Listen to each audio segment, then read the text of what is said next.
Joseph realized that Nora was devaluing everything he was doing. His wife was not satisfied with anything, whether it was his income, punctuality, table manners, or even the way he slept. Nora found fault in everything Joseph did. She cited other men as examples, husbands of girlfriends, Joseph's friends, and even his own brother, with whom she knew very well that the husband had a strained relationship.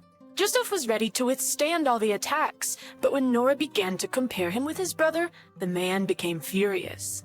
He launched into a torrent of curses, raised his voice, and threatened divorce. "If they are all so wonderful," Joseph said, "why did you marry me?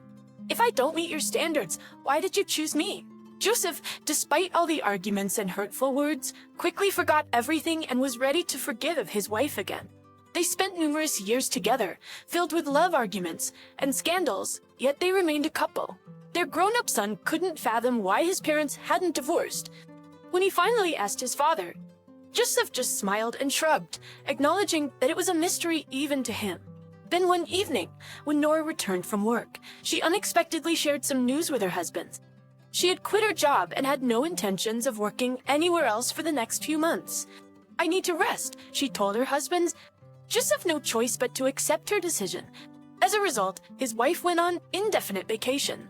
Surprisingly, the man liked the presence of his beloved at home. The evening, he was waiting for a delicious hot dinner prepared by Nora, who welcomed him with a warm smile. At a certain juncture, Joseph started noticing a decrease in quarrels and tantrums. The absence of his wife's job seemed to be beneficial for everyone. One day, Joseph stumbled upon a pack of cigarettes tucked away behind the closet in the hallway. The man was very surprised, considering that neither he nor his wife had smoked. He immediately thought of his son, and upon the young man's return from school, Joseph confronted him directly. "Caleb, are these yours?" "I don't smoke." The young man shrugged. He wasn't going to scold his son, but Caleb repeated that he didn't smoke and that he was seeing those cigarettes for the first time. His son's reaction was calm, his eyes didn't run nervously, and he didn't try to evade what his father had said. Instead, Caleb looked at Joseph with a calm and confident demeanor. Joseph eventually yielded and offered an apology to his son. That evening, when Nora returned from her manicure, he asked her about the fine. "Oh, those belonged to Hazel," the woman revealed. "We were trying to figure out where she had left them that time."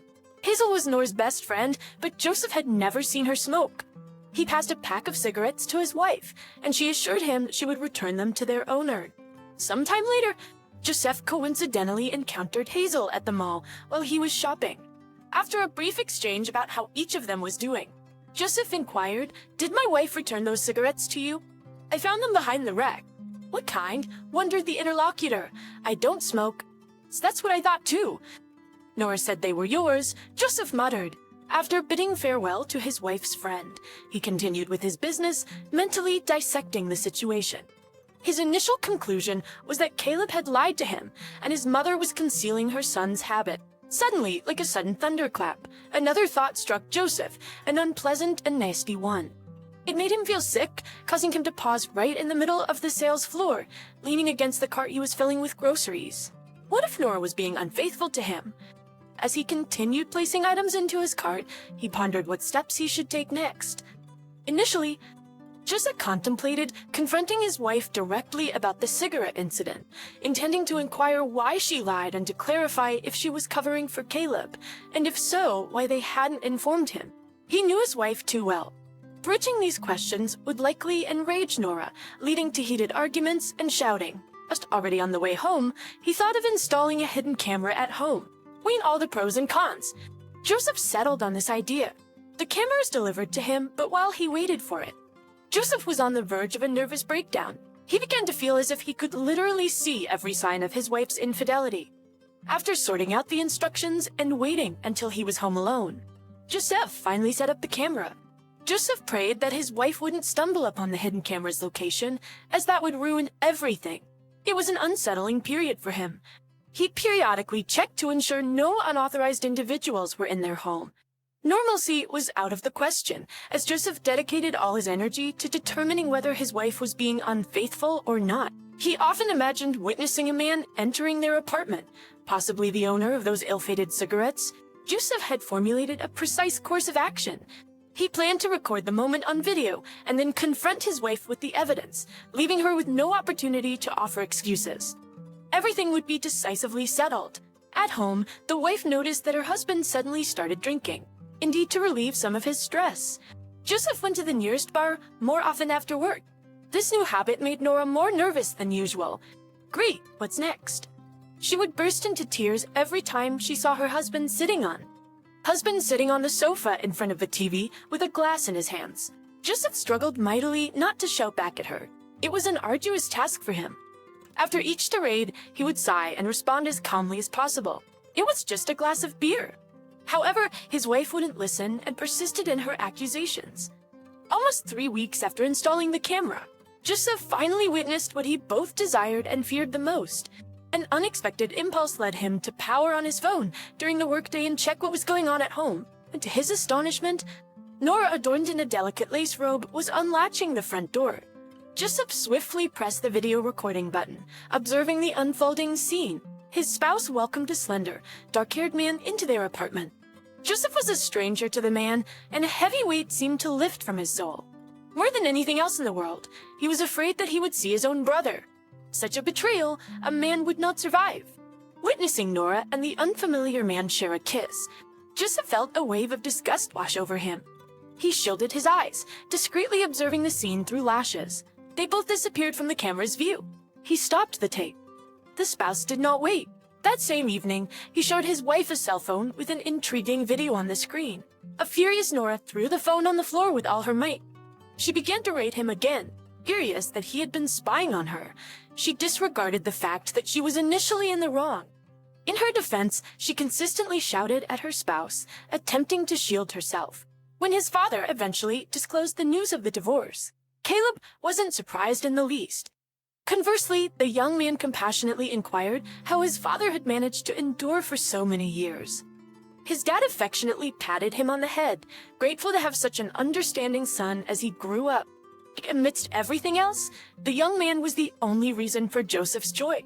The man relinquished the apartment where they all had lived together to his ex-wife with a special emphasis on ensuring Caleb retained it.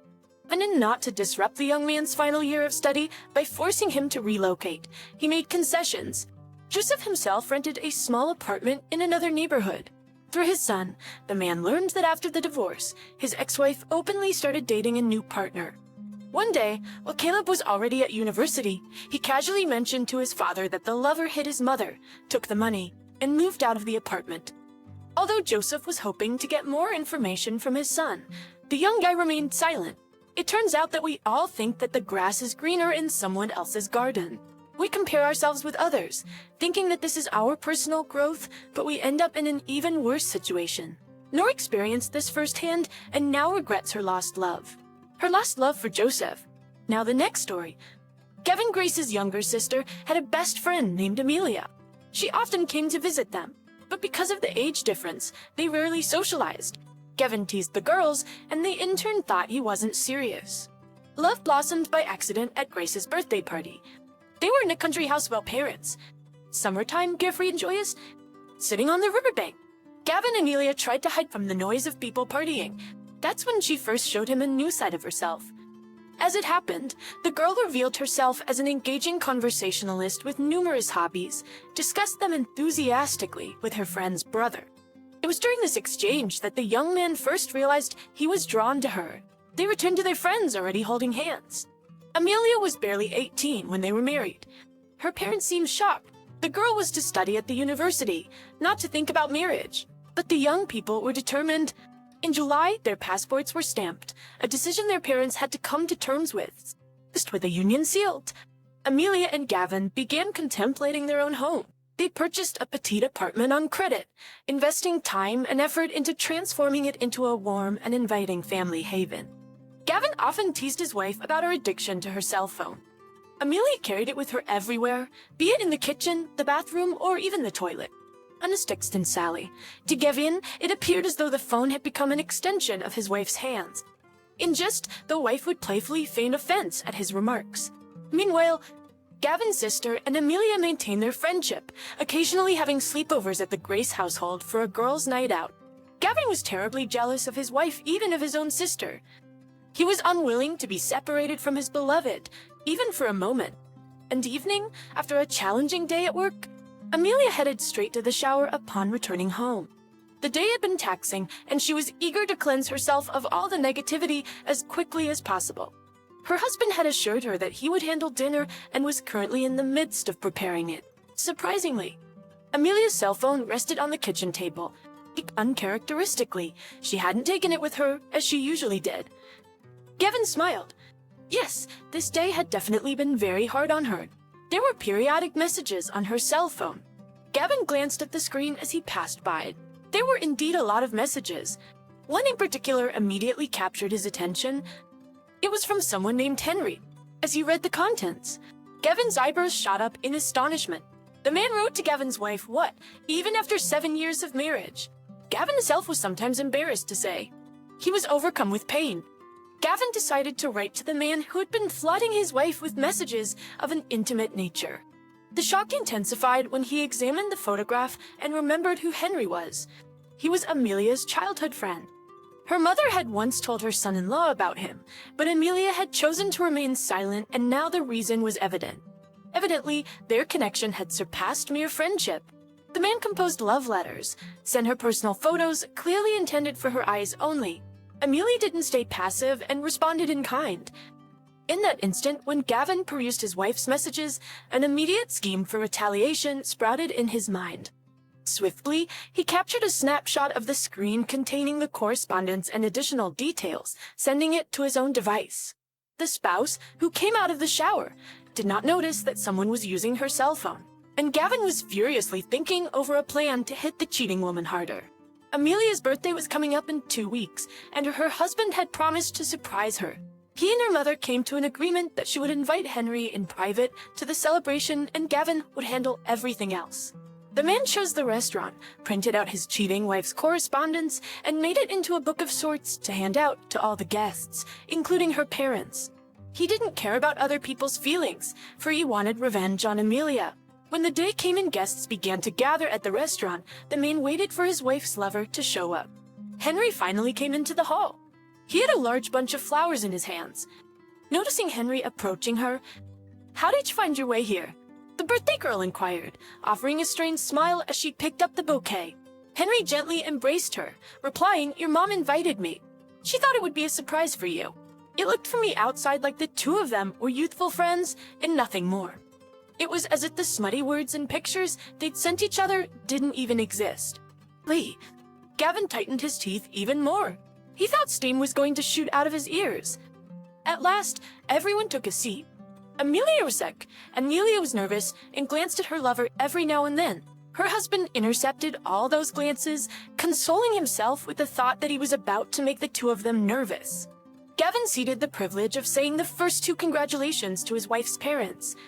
Mom and Dad congratulated their daughter so touchingly, praised their son-in-law so much for organizing the party, that at some point the man felt embarrassed to spoil it all. However, he resolved to proceed nonetheless. When it was his turn to deliver a toast, Gavin initiated his speech from a distance. He narrated the story of how he and his wife first encountered each other and shared 7 years. Tears welled up in Amelia's eyes as he spoke. Seeing her emotional reaction, he seized the moment to distribute the printout. The printouts he had prepared for everyone. Amelia's mother, catching only a glimpse of the pictures, instinctively clutched her heart. Henry glanced around bewildered. "What is this?" The father muttered. Gavin, pointing at his wife's lover, remarked, "It seems you forgot to tell her that cheating is bad." A weighty silence settled over the table. That's eventually, Amelia rose abruptly, seized a glass of wine, and hurled it at her husband. She accused him of spoiling her party, of causing her embarrassment in front of all their guests. Gavin held back from slapping her. His wife looked like a small dog that was foaming at the mouth, barking at its victim and bouncing around her. Her lover approached from behind, placed his hands on her shoulders in an attempt to pacify her, and stared defiantly at Gavin. At this point, he lost his patience and delivered a blow to his opponent, causing him to collapse on the floor right beneath Amelia's feet. The woman let out a shriek and hurried to assist him, while everyone gathered around Henry. Gavin snatched his jacket from the rack and walked out of the restaurant. The divorce was a long time coming. Amelia had been nasty, demanding her husband give her too much. Despite Gavin's attempts to engage in mature negotiation, his wife remained steadfast, aggravating his nerves. She called and argued with him, insisting that he comply with her wishes. Eventually, Gavin discerned that her behavior stemmed from resentment, but on her birthday, how he'd set her up in front of her family. He eventually gave up on arguing and did his wife asked. Gavin decided to rent a modest apartment in a different part of town, hoping to distance himself from his unfaithful wife and her family. However, he continued to get news about Amelia from friends he shared with, who felt it necessary to inform him of Amelia's fate. It was probable that she, too, had received information about him. He was aware that his former wife and her partner had cohabited, tied the knot, and enjoyed 4 blissful years together, until the revelation that Henry was entangled in substantial gambling debts. Subsequently, Amelia found herself compelled to juggle 2 jobs in order to make ends meet. She helped pay off his loan and made sure he didn't do anything else because she didn't see any use in leaving her husband. Amelia frequently recalled everything about her previous spouse and thought about what would have happened if she hadn't foolishly betrayed him. However, time cannot be turned back, and past mistakes cannot be undone. The only course of action left for her was to avoid making additional errors. Thank you for listening to the story to the end. And if you like it, please support us with a like as well as subscribe to our channel. Write in the comments what you think about this story.